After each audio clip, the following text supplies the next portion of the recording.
Hi guys. तो जैसे ही आतिश मिर्ज़ान को लेकर आता है ना अपने हनीमून वाले प्लेस पर, तो मिर्ज़ान बहुत ज़्यादा एक्साइटेड हो जाती है और वो जल्दी से उसको हग कर लेती है और उसको ना ऐसे चिपक जाती है। बहन अब यहाँ पर मत चिपक, रूम में जाओ और वहाँ पर चिपक ले ही ही। फिर उसके बाद मिर्ज़ान उसको बोलती है कि मैं बहुत ज़्यादा खुश हूँ कि तुम मुझे यहाँ पर लेकर आई। पहले मैं तुमसे नाराज़ थी पर अब मैं बिल्कुल भी तुमसे नाराज़ नहीं हूँ। मैं बहुत ज़्यादा खुश हूँ, थैंक यू सो मच मुझे यहाँ पर लेकर आने के लिए। तो आतिश बोलता है कि तुम्हें ये जगह पसंद आई? तो वो बोलती है कि हाँ, मुझे बहुत ज़्यादा जगह पसंद आई और हम यहाँ पर अकेले हैं और मुझे बहुत अच्छा लग रहा है यहाँ पर। तो वो बोलता है कि हाँ, कोई बात नहीं, अगर हाँ, तुम्हें इतनी जगह पसंद आई तो हम बाद में भी आएँगे। फिर उसके बाद ना मतलब आतिश उसको गोद में उठाकर ना रूम में ले जाता है। हाँ, हाँ, वही होगा जो आप लोग सोच रहे हो ना, वही।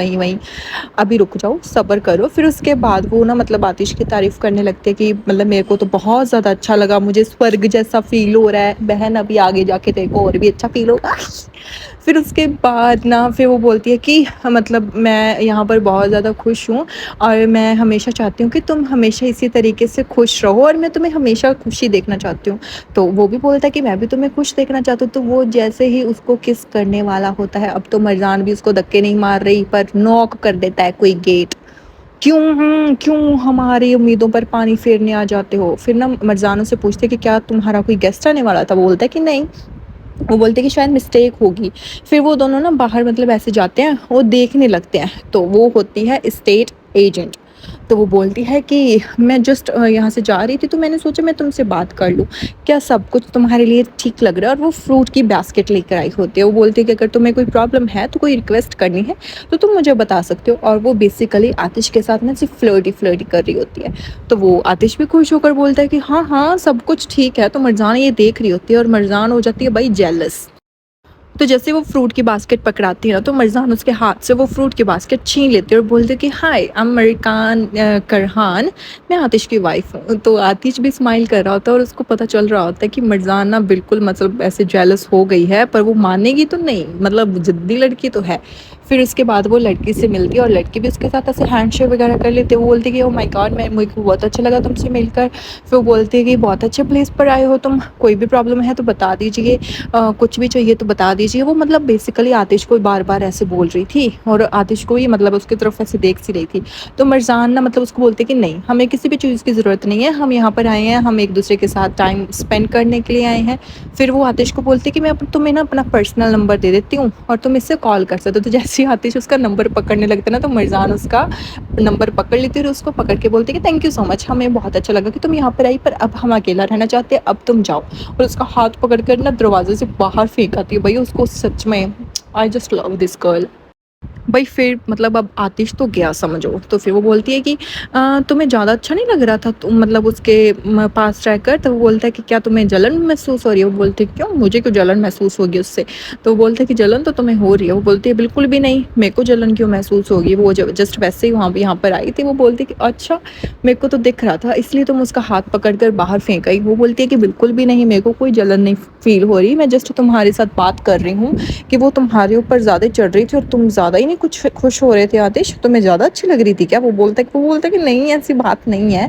तो मरजाना से बोलते कि नहीं, ऐसा ऐसा ही था, मुझे पता है और मैं तुम्हें बोल रही हूँ, मैं कोई जेलस वेलस नहीं हूँ। बट मैं नहीं चाहती कि मतलब ऐसी औरतें किसी भी तरीके का एटीट्यूड मेरे सामने आकर दिखाएं, मुझे अच्छा नहीं लगता।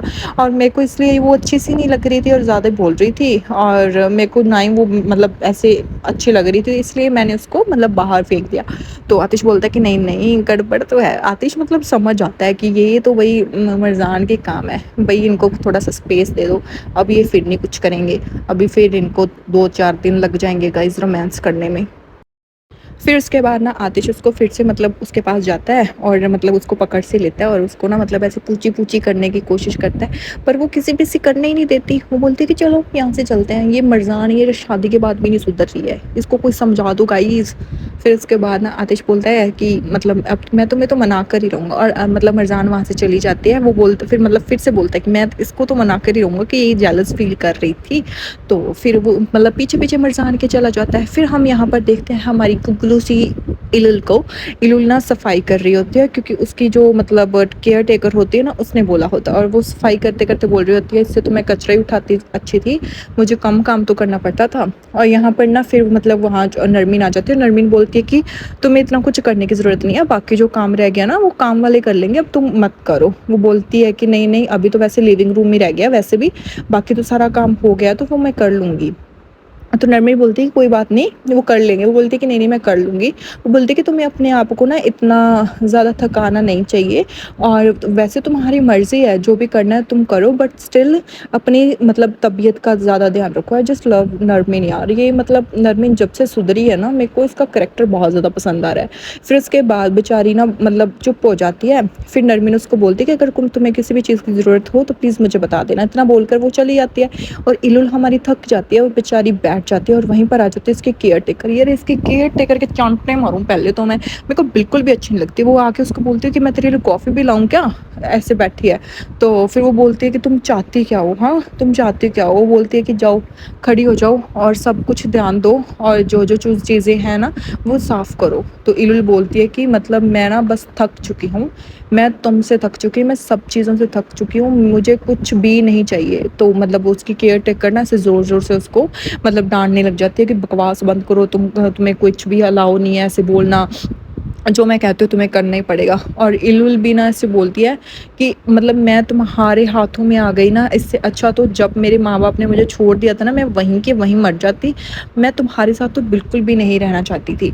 और इलुल बहुत ज़्यादा ऐसे गुस्से में होती है। I really feel bad for इलुल यार, आतिश को सच में इसकी फैमिली ढूंढनी चाहिए है ना।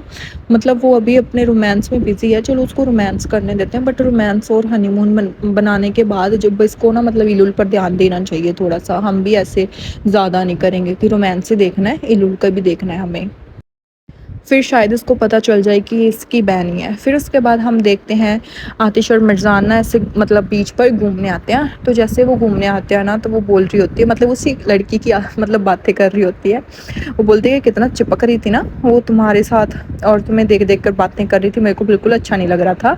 वो बोलते कि तुम मान लो ना तुम जेलस थी। वो बोलती कि मैं जेलस नहीं थी, बस जस्ट मैं तुम्हारे साथ बात कर रही हूँ कि वो तुम्हारे साथ चिपक रही थी। तो आतिश उसको फिर से पकड़ लेता है, तो तभी वो मतलब हाथ उसका साइड कर देती है।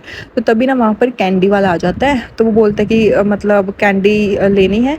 तो वो बोलता है कि हाँ हाँ मैं एक कैंडी लूँगा। मतलब आतिश उसको एक कैंडी देता है। भाई तू 3-4 तो ले ले, इतना भी क्या गरीब है तू, एक कैंडी तो मैं वैसे खा जाती हूँ, 5-7 कैंडीज तो मुझे चाहिए चाहिए एक बार में।